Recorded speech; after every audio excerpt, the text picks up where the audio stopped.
Tere tulemast vaatama Pärnu Vapruse taskuhäälingu teist osa Küljevõrk. Täna mul külas Rocco Mott. Hei. Räägi natukene Rocco endast, mis positsioonis mängid ja mis number sa oled? Ma mängin keskpoolikut, et võin mängida igal pool keskväljal, ma arvan. Ma olen number 8 ja jalgpalliga olen tegelenud 5 aastasest saati nüüd, ehk siis 15 aastat terve elu. Lähmegi äkki siis selle juurde, kuidas sa siis jalgpalliga alustasid ja kuidas sa jalgpalli juurde said üldse? Ma alustasin oma jalgpalli mängimist Lihulas, et ma kunagi elasin Lihulas, et ma nagu täiesti üleni Pärnu poiss nagu ei ole, et oma kõige esimesed aastad veetsin siis, nagu ma ütlesin, Lihulas ja seal õnneks oli seal ka nagu jalgpallitrein olemas, et ma oma esimesed jalgpalliteadmised sain treener Jaanus Ketrovalt, keda ma arvan, et kõik meie nagu ka klubi inimesed väga hästi teavad. Et ja selle üle ma olen nagu väga tänulik, et üldse Lihulas nagu selline võimalus oli, sest et kui ta poleks nagu seda jalkaasja seal nii südamega teinud, siis võib-olla ma isegi ei mängikski, et ma ei tea, et võib-olla ma ei oleks siin, kus ma praegu olen. Et sellest ma olen talle nagu alati tänulik. Aga kaua sa Lihulas mängisid siis, enne kui sa siis Vapruses täiesti üle tulid? Ma nagu Pärnusse kolisin peale 6. klassi, tulin siia 7. klassi ja ma alguses... Sa olid siis 14? Jah, 7. Kui ma tulin, siis ma nagu sain 14. Okay. Aga jaa, ma tegelikult juba mängisin Vapruses ka nagu viimase aasta, kui ma Lihulas elasin 6. klassis saati. Et ma käisin siis mingi periood käisin nagu bussidega nagu trenni tegemas, et see oli siuke pool aastat enne kolimist äkki. Ning jah, ja peale seda ma olen üleni Vapruse poissund ja ei saaks rohkem rahul olla. Aga sa mängisid Lihulas, mängisid Renoga, eks? Koos Renoga tegid koos trenni, Virgoga, eks?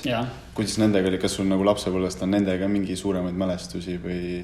Oi, nendega on kõvasti mälestusi, et Virgo mitte nagu ei elanud Lihulas, et ta elas Tuudil ja ma olen ka nagu Tuudiga väga seotud, sest et seal elab mu vanaema ja mu isa nagu kasvas ka seal üles, et Virgoga sai kõvasti seal ka Tuudi vahel jalgpalli mängitud enne seda, kui ta juba meile nagu trenni tuli. Et võib-olla kohe ma alguses teda trennis nagu ära ei tundnud, sest me nii palju nagu teadnud ei ole, aga ja kohe oli näha, kui ta tuli, et see poiss on nagu päris andekas nende, et veits oli isegi kadestusväärne, aga Reno ma tean ka nagu terve elu isegi rohkem, vist mingi 2-3 aastas saati. Me käisime ühes lasteaias, ühes klassis ja jah, me oleme nagu eluaeg nagu jalgpalli üles kasvanud põhimõtteliselt. Need on ühed mu lähedasemaid sõpra üldse. Okay. Aga nüüd, kui sa mängisid siis Lihulas 8 aastat või? Jah, 8 aastasest. Okay. Ja terve aeg oli Jaanus sul treener seal või? Jah, terve aeg oli Jaanus treener. Mingi periood oli, kus ma mängisin tegelikult ka Tallinna Kalevis. Ja seda ma olen kuulnud, jah. Et Jaanus nagu, tal olid nii head kontaktid ja ta andis meile nagu nii hea võimalus, et me Renoga mõlemad läksime nagu Tallinna Kalevisse, läksime nii-öelda laenule ja saime seal aasta mängida ja sealt nagu me õppisime ka väga, väga palju lisaks veel, sest seal oli nagu võrreldes Lihulaga teine keskkond. See oli ka nagu väga kasulik meile ja jällegi üks asi, millele nagu Jaanusele ma nagu tänulik olen, et ka siuke võimalus oli. Kuidas üleminek oli nagu siis peale seda, kui sa Lihus läks, kuidas sa üldse nagu Vaprusesse said ennast? Et me teame, et põhimõtteliselt 2 suuremat klubi on Pärnus, PÖTK ja Vaprus, sorry Poseidon, aga PÖTK ja Vaprus, siis Poseidon vist sellel ajal isegi ei olnud või? Kui ma ei eksi. Ma ei näe, ma alles tulin päeva. Igastahes, et kuidas sa siis nagu teed Vaprusesse jõudsid? Tegelikult oli nii, et nagu Vaprusesse oli ka varem tulnud Jaanuse Kealt nagu poisse mängima noorena ja tal olid juba nagu tutvused siin olemas ja minu jaoks oli see selles suhtes oli nagu loogiline käik ja siia klubisse nagu sisseelaamine polnud üldse raske, et ma elasin nagu Vaprusesse ma elasin väga kiirelt sisse, et palju kiiremini kui nagu ma Pärnu eluga kohanesin, et kutid võtsid meid väga hästi vastu, et siin mõned vennad, kellega ma nagu siiamaani esindusmeeskonnas koos mängin, seal oli Limpa, Georg, Ronaldo, kes meil seal veel võis olla? Reno, eks? Reno ka, Reno jah, mingi periood mängis ka Vapruses nagu noortes. Paar üksikut aastat. Aga jah, et need on ka kutid, keda ma nagu suuremas elus tean, kes on siiamaani klubis mul. Aga kui sa tulid siis Vaprusesse, kõik võtsid hästi sind vastu, et mis ajapikku siis nagu kuidas, mis ajal saaksid siis nagu meeste juurde minema või noh, mis vanuse juures sind meeste satsi trenni võeti juba, kui sa mäletad seda? Või kuidas üleminek sinna meeste jalgpalli läks sul? See võis olla mingi 2016-17 seal vahel, et ma olin 15-16, kui ma hakkasin nagu esimest korda hakkasin, tol ajal oli Vapruse esindusmeeskond siis nagu mängis teises liigas, sest siis oli Liina meeskond veel Pärnus ja seal ma hakkasin nagu suhteliselt varakult käima. Kas me käisime koos arvates seal, aga ma mäleta küll seda väga hästi praegu. Alguses küll jah, aga siis vaadati, et sa oled nii hea vend, et sind võeti juba nagu Vapruse esindus ära, kui meil see Premium liiga koht oli. Et siis ma natukeseks ajaks jäin nagu sinna tuublisse, siis muutus see tuubliks, jäin sinna veidiks ajaks. Aga jah, selles suhtes, et sinna nagu ületulek oli ka väga sujuv, sest et jällegi olid nagu nii lahedad vennad olid vastu võtmas, et polnud mingisugust probleemi. Ja tol ajal nagu ma ei osanud vist midagi isegi karta, sest ma lihtsalt mängisin, sest mulle meeldis ja mängisin täpselt nii, nagu ma olin terve eluaeg mängu.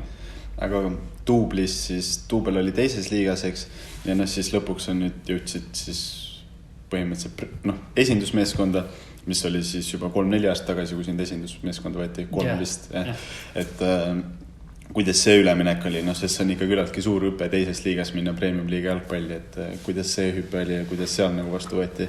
No alguses ta kindlasti nagu lihtne ei olnud, aga jällegi väga hästi võeti vastu ja ma tundsin, et siuke aasta möödudes ma olin nagu täielik juba tiimi osa, et noortel lähebki selle asjaga tavaliselt rohkem aega, et täielikult tiimi omaks saada, aga jällegi meil on õhkkond alati olnud nagu kõikides Vapruse meeskonnas, mis ma olen mänginud, on nagu õhkkond on alati super, kohanemisega pole probleemi olnud, aga alguses ma ei teagi, ma kujutan ette, et alguses rabe olla küll, aga jah, siis kui ma üle tulin, siis sain esindusmeeskonda, siis sain ka oma esimesed minutid, sain kohe Marko Leilu ajal.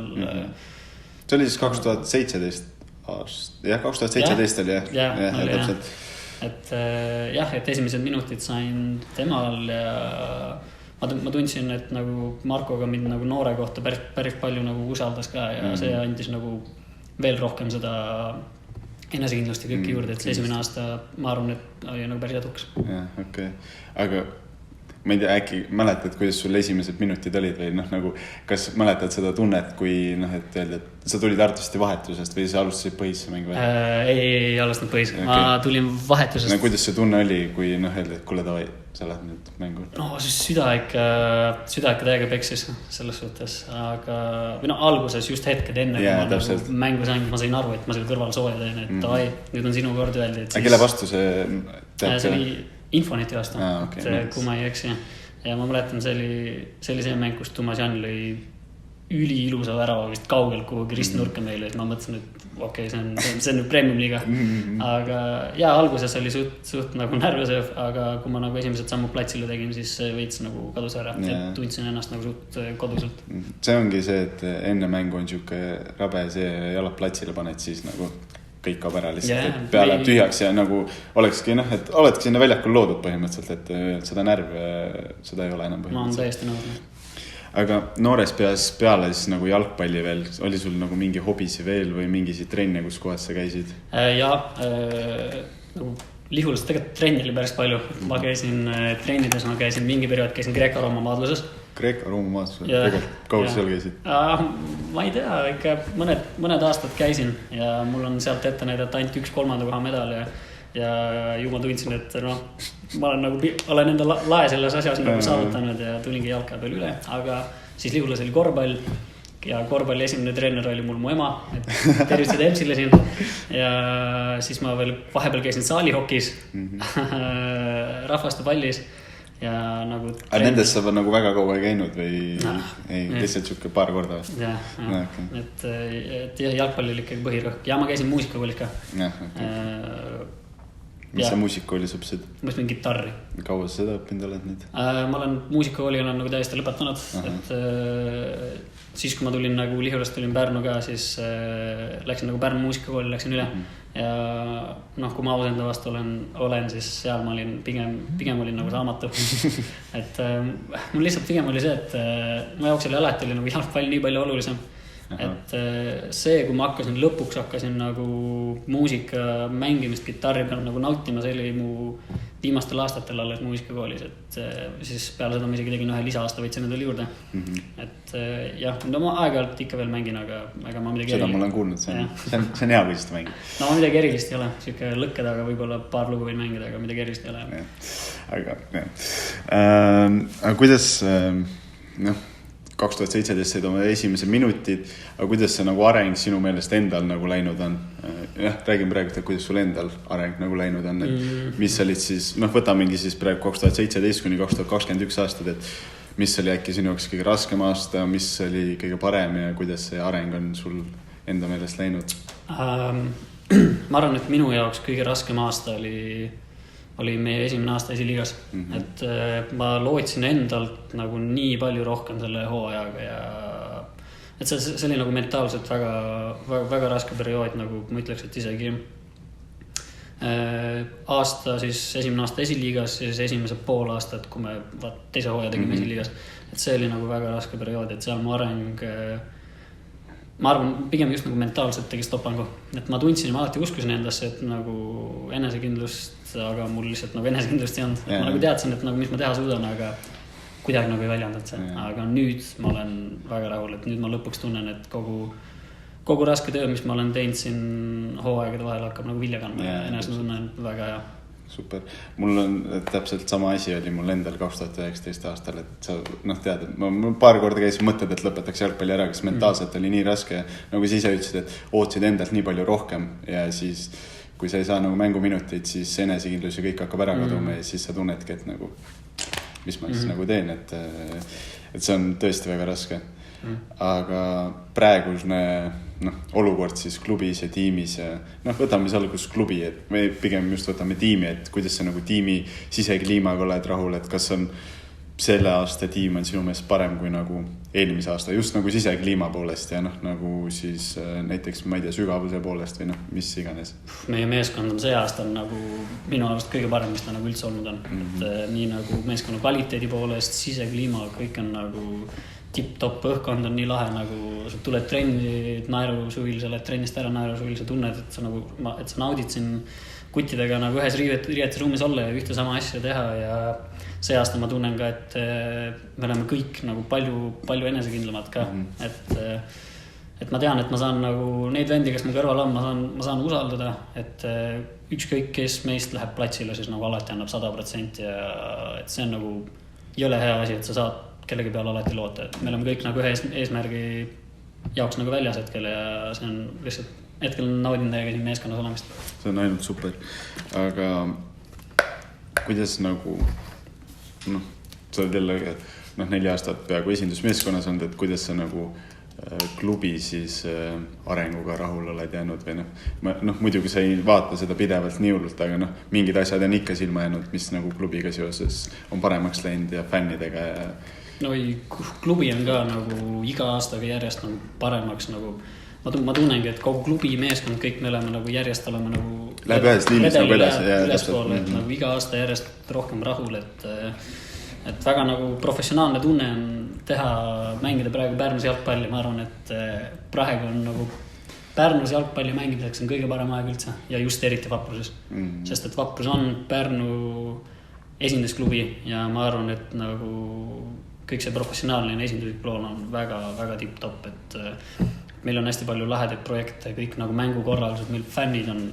on nagu super, et me oleme juba esiliigas nagu meil fänne käis rohkem kui mõnel preemiuliiga. Mitte rohkem, vaid me just eelmises selles, ma ütlen podcasti osas, arutasime, et me olime ju teisel kohal Eestis üldse nagu preemiumliiga, et see on nagu kui sa hakkad nagu mõtlema, siis on tegelikult ikka päris haige, et me suutsime esiliiga tiimina tuua nii palju inimesi, et Eestis teiseks tulla. Et Flora oli esimene, see on küll loogiline, aga et me olime teised, see on nagu meie fännidele nagu suur respekt. Ja see on tõesti, et see on puhas luistit. See peegeldab ka kindlasti seda, nagu mida on teinud klubi nagu läbi need aastat, et neid fänne tuleks järjest rohkem, vabandust, ja nüüd me oleme nagu teisel kohal Eestis, et see on nagu nii lahe, et fännide ees mängimine siin suvisel Pärnu õhtul kohe hakkab, loodan, et saavad kõik nagu platsile ikka tagasi, et me väga ootame, igatseme teid, et see see on lihtsalt super tunne, et nad annavad nii palju motivatsiooni juurde ja iga kord, kui ma olen platsil, siis ma tunnen, et ma tahan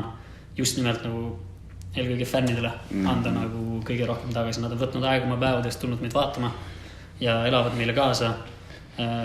Ja lihtsalt ma tahan nagu alati pakkuda meile seda kõige paremat emotsiooni, mis võimalik. See ongi see, et kui sa seal väljakul oled ja siis korraks lähed nagu mängust välja mingi suur metkan ja siis sa kuuled, kuidas fännid laulad, siis mõtled, et kurat, ma teen ikka õiget asja. Ja noh, eriti just see suve õhtul mängid siin, ilm on mõnus, inimesi on palju, mängid jalgpalli, no ma ei tea, mis parem saaks olla, et see on nagu super tunne. Aga praeguseks hooajaks, mis su nagu ambitsioonid on või mis sa nagu endalt ootad just nüüd 2021 hooajaks, et mis sa tahad endast välja saada ja mis kas on äkki mingid spetsiifilised asjad ka, et tahan 5 väravat ja 5 värava söötu või on lihtsalt siuke, et mängin areneda või kusagile? Ikka on nagu spetsiifilised, need on ka nagu väravate söötude statistika poolest, et muidugi ma tahaksin nagu võimalikult palju ka nagu otseselt väravatele, nagu et minu pühendumus oleks otseselt väravatele, aga minu jaoks nagu see individuaalne statistika ei ole nagu üldse nii oluline, et kui me tiimiga saame hea tulemuse ja ma ei tea, ma ei andnud ühtegi väravasöötu, ei löönud ühtegi, siis see mul absoluutselt ei ole. Et peaasi on ikkagi nagu tiimi tulemus, emotsioon on siis nii hea. Aga ma ootan alati nagu kõige rohkem, et milleks ma nagu võimeline olen. Et vahel on see ka nagu minu siis nagu sellest tingitud on vahel ka minu allakäik olnud. Et ma alles nüüd õpin seda, et ei tasu endalt nagu liiga palju ka oodata. Et sa ei saa endalt oodata, et sa hakkad nüüd järsku hakkad mägesid liigutama. Sest sa mentaalselt nagu sa uputad ennast nii ära. Aga jah, ma ootan endalt nagu maksimumi, et ma saaksin võimalikult palju kogu aeg mängida, otseselt panustada tiimi edusse ja ma hetkel tunnen, et ma olen see hooaeg olen selle jaoks nagu õigel teel, et ma loodan, et mul kõik sujub nagu edasi. Väga hästi. Vahel, lihtsalt, et vahel ongi see, et tulebki nagu nii-öelda neid läbikukkumise asju, aga kui sa nendest õpid, siis see on nagu ainult hea asi ja see ongi nagu see edasi viiv jõud, et sa saad aru, et ma tegin midagi valesti, et siit õppida midagi ja see viib ainult edasi, vaata. See teeb ainult tugevamaks nagu terve. Et isegi kõik need vigastused, mis on, ma tunnen küll iga kord, et kui vigastus ära on, jälle kehv asi, ma ei saa mängida, aga nagu pikas perspektiivis see õpetab nagu suht palju. Aga ambitsioonid, tulevik, sest sa praegu keskendud ainult jalgpallile. Ja, hetkel küll. Et ambitsioonid nagu tulevikuks, et arvatavasti tahaks mingi hetk ju sammu kusagile kõrgemal teha, võib-olla välismaal, võib-olla veel tugevamasse Premium-liiga tiimi. Oleneb muidugi tulevikus, kes tugevamad Premium-liiga tiimid on, aga et mingi et samm äkki kusagile edasi teha, et kas selle peale oled ka mõelnud? Kindlasti ma olen mõelnud, et mu unistus oleks see, et ma saaksin olla nagu täis professionaal, et ma olen nagu endale suutnud nagu tööga teenida sellise professionaalsuse nagu taseme, et ma nagu elan nagu puhtalt jalgpalli pealt ära ja ma ei peagi muudel asjadele muretsema.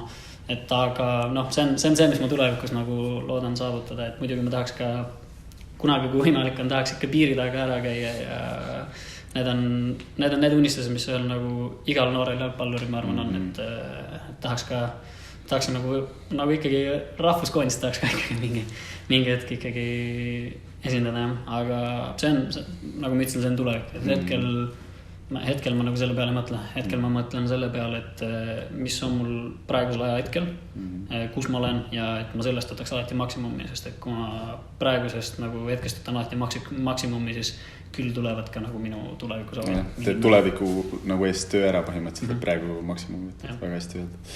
Aga praegu, et sa oled täis nagu selles suhtes keskendud jalgpallile ainult, aga mingid asjad on veel, mingid hobid, millega sa nagu jalgpalli kõrvalt siis tegeled, neid on ka ja ma väga naudin korvpalli just nimelt nagu teise spordiala on, et see on mu nagu teine lemmik, et mingi perioodi elus ma isegi tundsin, et nagu jalgpalli ja korvpall on nagu võrdväärilised mul, sest ma nautisin mõlemat nagu nii palju, et ma isegi mingi lühikese perioodi Pärnus käisin korvpallitrennis ja aga see ilmselgelt nagu see aeg on möödas ja jalgpall on alati top 1, aga iga kord, kui ma saan mängida korvpalli, siis ma täiega naudin seda ja see on väga hea. Aga mingis asju veel peale korvpalli ma ei tea. No kitarri mängib niisama enda lõbuks, eks Ja ikka jah, see on nagu selles suhtes mul säilinud, et ma kitarri nagu täiesti nurka ei ole visanud, et võib-olla kunagi nagu mingi hetk ma hakkan jälle nagu seda korralikult õppima, et see oleks nagu muljetaval, et ma valdaksin endale ka muljet kitarrimänguga. Et jah, aga kitarri ma nokitsen, selles suhtes ma ikka nokitsen igapäevaselt, õpin nagu võimalikult palju lugusid, et jah, see on mul ka ikkagi selline veel. Kes sul nagu motiveerib igapäevaselt, ma ei tea, trenni tulema ja et muidugi on halvemaid päevi, kus sa ei taha nagu trenni teha ja see on nagu okei, aga mis siin nagu aeg on see edasiviiv jõud, kas sa oled sa ise või kes? Selles suhtes, et kindlasti on olnud ka neid halvemaid päevi, kus on nagu reaalselt tunnedki, et täna ei ole nagu täiesti trenni tuju, aga pigem on ikkagi, ma arvan, meil kõigi puhul on see, et jalgpall on nagu see asi, mis ikkagi, kui sul on olnud väga kehv päev, siis õhtu lõpuks nagu see jalgpallitrenn on see, mis nagu olemise ja tuju paremaks teeb. Aga ja ma olen nagu ise olen väga motiveeritud trenni tulema alati, sest ma reaalselt armastan seda sporti hetkel, ma tunnen. Ja kogu aeg tahaks sellega tegeleda ja kindlasti ka nagu mu pere, et nii palju, kui ma olen mänginud, siis mu kõige suurem toetaja on alati olnud nagu mu pere, et neile ma olen ka täiesti tänulik, et mul kõige nagu ema, et ma ei tea, kui palju mul ema kütust maha on sõitnud selle jaoks, et ma saaksin jalgpalli mängida. Nagu ma ütlesin, siis kui ma Lihulas elasin ja käisin Vapruses, siis sellega aitas ka mind kogu aeg ema. Ma nagu Pärnus mu vanemate kodu ja minu kodu on Pärnust väljas, Eametsa külas ja mingi aeg oli ka nii, et kui noortes trennid läbi said, siis ei olnudki nagu millega koju minna, bussid ei sõitnud ja siis alati ema ootas mind nagu ukse taga. Ma jäin alati hiljaks lubatud kellaajast, millal ma autosse istun, aga jah, et see on olnud müstika, kui palju just nimelt nagu ema mind toetanud ja samuti nagu õed, vennad, kõik, isa, absoluutselt kõik, keda ma oma nagu perena võtan, kõik toetavad meeletult ja muidugi Lihula toetus on ka väga, väga lahe, et see on väike maakoht ja absoluutselt kõik hoiavad sulle põialt ja iga kord, kui nagu Lihulasse astud ja mingid vanad tuttavad näed, siis alati küsivad sult selle jalgpalli kohta ja nad nagu võtavad meid, kui mul vahel on niisugune tunne, et nad ikka võtavad meid, et need on nagu tublid poisid ja oma poisid, et see on ka super, et mul neid motivaatorid on kõvasti ja muidugi ka Pärnu fännid, et väga motiveerivad, et ma mõtlengi, et ma ei saa kunagi järgi anda, sest et nagu meie fännid ei vääri seda lihtsalt. Nad väärivad seda, et kui me oleme platsil, siis alati 100% väljas ja. Väga vinge. Küljevõrk lõpetuseks toimub taas vaatajamäng, kus me läheme Rokoga korvpalliväljakule. Ennusta, mitu vabaviset suudab Roko 10 sisse visata? Vähemalt 10, kui mitte 11. Kui keegi pakub alla 9, siis ma olen väga solvunud.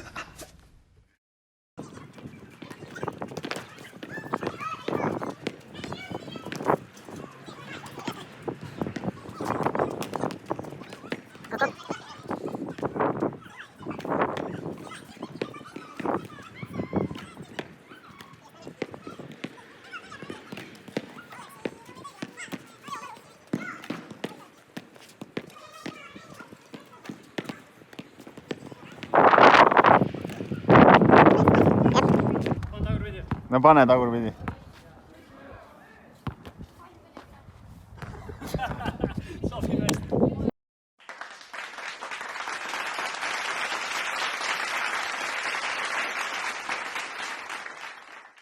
Aitäh kuulamast ja vaatamast seda osa. Aitäh, Roko, et sa tulid. Oli meeldiv. Ja olge vaprad ja näeme järgmises osas. Tšau.